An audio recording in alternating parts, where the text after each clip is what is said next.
Hi, and welcome to this episode of John's Model Kit Review.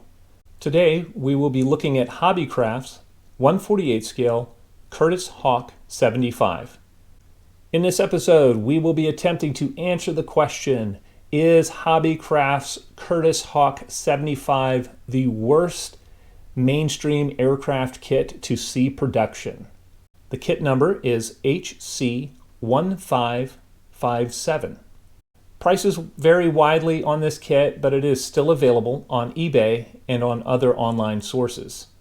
Additional parts used in this build include a seat from Airfix's Curtis P40B, and that is kit number A05130. Curtis Hawk history. The Curtis Hawk 75 fighters were designed for the export market and proved quite prolific in the years leading up to World War II. Essentially a less expensive, lower performance version of the Curtis P36, the Hawk 75 line was able to use multiple types of air-cooled radial engines. It had fixed landing gear with wheel spats, and those came in several different configurations as well. The Hawk 75 was sold to several South American and Asian countries, including Argentina, China, and Thailand. The Hawk 75M was a China-specific export model. At least 32 were officially sent to China in 1937 to 1938. Conflicting records at Curtis show up to 112 airframes being exported to China. Additionally, some Curtis records show that tooling and licensing were sold to the Central Aircraft and Manufacturing Corporation, CAMCO. This means that Hawk 75Ms could have been locally produced or repaired. These factors make it difficult to determine exactly how many Hawk 75s actually served in China. Supposedly, Claire Chennault himself flew a Hawk 75M, code number 75, in combat over China and claimed several victories in it. He noted that the Hawk 75M was difficult to land because of airflow interference between the wheel spats and lowered flaps. If the pilot tried to perform a three-point landing, the Hawk 75M would often drop a wing and ground loop. Because of this tendency, a wheel landing was recommended as the best way to land the Hawk 75M safely. Another problem with the spatted landing gear was mud buildup around the wheels. The engine fitted to the Hawk 75M was the Wright Cyclone GR1820 G3. It was rated at 875 horsepower for takeoff and 840 horsepower at 8,700 feet. Upon delivery to China, the Hawk 75Ms were found to be about 20 miles an hour slower than specified. Curtis engineers were then sent to China to find solutions to the problem. Once the Hawk 75Ms were flying, the pilot training program was plagued by accidents. Armament fitted to the Hawk 75Ms usually consisted of 2 machine guns in the nose of the aircraft above the engine and 2 wing-mounted machine guns. However, I'm unsure of the caliber of these guns. The kit. The much-maligned HobbyCraft Hawk 75. Shortly after building HobbyCraft's Mohawk 4, which is a very similar kit, I swore I would never build this kit, and I meant it. Then several years passed, and my nightmares subsided a bit, and as I was working on Airfix's P40B, I realized I had a nice, early-style Hawk 75 seat left over. The copyright date on this kit is 1992.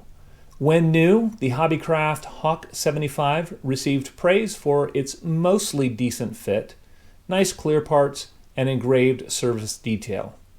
It also received harsh criticism for its very simple cockpit, clunky detail parts, and the major shape issues associated with the engine cowling and ill-fitting nose plug.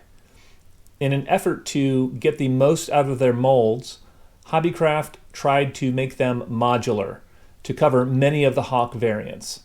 What they ended up with was a Frankenstein monster that is inaccurate in all of its many incarnations. The kit plastic parts have engraved panel lines and minimal rivet detail. Parts count is low by today's standards. There are 4 marking options, one for a Chinese Hawk 75M, one for a Thai aircraft, and 2 Argentine aircraft. Construction. As simple as this kit was, this build was a lot of work. I will try to cover the modifications I made to the kit parts to improve the accuracy of the completed model.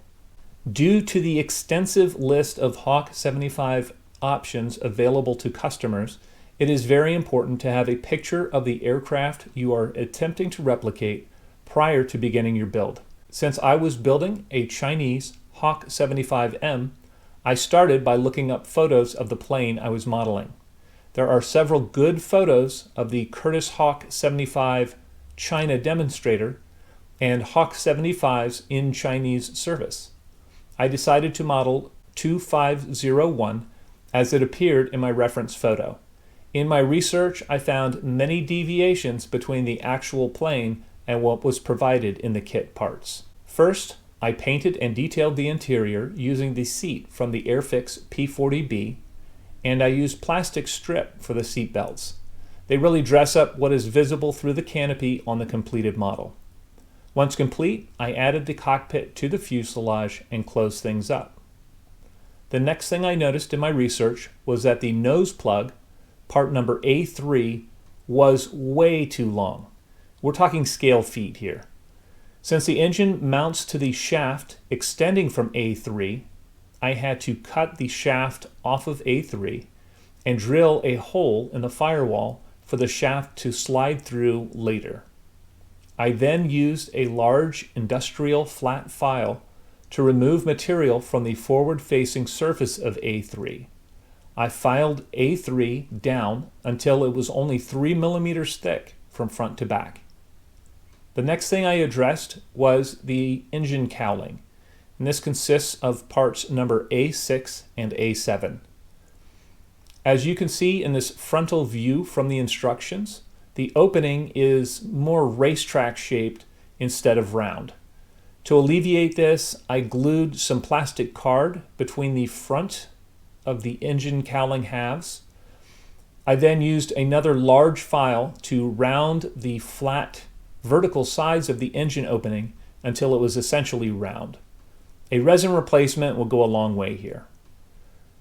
While working on the cowl, I thinned the cowl flaps at the rear and drilled out the machine gun holes and inserted plastic rod gun barrels. Once the engine plug A3 was glued to the fuselage, lots of puttying and sanding was done to smooth the seam that ran around the rear of the part. Additionally, panel lines then needed to be rescribed and cutouts added just behind the cowl flaps on the engine cowling. After adding the air scoops, A8 and A9, to the inside of the engine cowling, I glued it in place. I then ran the engine mounting shaft, previously cut from A3, through the firewall.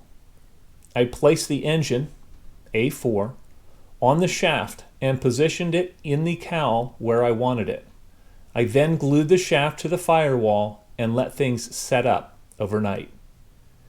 In my research, I found pictures of Chinese aircraft with the shrouded exhaust under the engine, so I added those at this time. Continuing with construction, I glued the upper wings to the fuselage halves to ensure a good wing root fit. The landing gear spats on the Chinese Hawk 75Ms were flush with the front of the wing, so I had to remove the bumps from the front of the upper wings. This caused the spats to move rearward on the lower wings, and I spent a lot of time filing them to fit in the revised position. I also had to file out the insides of the spats so that the wheels would fit nicely inside. The lower wing, spats, and tailplanes were added at this time. I attached the canopy with white glue and masked it. Final sanding of seams was completed in preparation for paint. I left the detail parts, engine, wheels, guns, and prop, off until after painting and detailing was complete. Finally, I took the 2 main landing gear wheels and flat spotted them using a file. I then drilled out the ends of the 4 machine gun barrels with a number 11 X-Acto blade. Colors and markings. Prior to paint, I pre-shaded the kit by brushing thin black paint on all the panel lines. Polyscale's dark olive green and Israel gray acrylics were sprayed with my Badger Anthem dual-stage airbrush. Once the base colors were sprayed, I weathered the plane with pastels applied with a closely cropped paintbrush. Light exhaust staining, oil streaks, and panel line enhancement add to the realism and give the finish some depth. The weathering was kept to a light level to match the reference photos of 2501. I sealed the weathering with several coats of future floor polish in preparation for decals. I used the kit decals for the markings, and I used microsol and microset to settle the decals into place. Once the decals had dried, I gave the plane an airbrushed coat of Polyscale Satin Clear. Final detail painting, weathering, and touch-ups were then completed. The engine, wheels, guns, and prop were added at this time. Conclusions. Is the HobbyCraft Hawk 75 the worst mainstream aircraft kit to see production? Probably not, but what a beast of a kit. Many will decide that the end result isn't worth the trouble, and that's fair. However, I thoroughly enjoyed researching, modifying, and improving this kit. The surface detail looks decent under a coat of paint, and the kit at least provides a starting point if one wishes to model this historically significant aircraft. Yes, there are some major shape issues that I would recommend addressing, specifically the nose plug length, cowl shape, and landing gear location. The decals were accurate and usable. If you take your time and get these areas right, you will be rewarded with a decent model. Recommended for modelers with a lot of patience.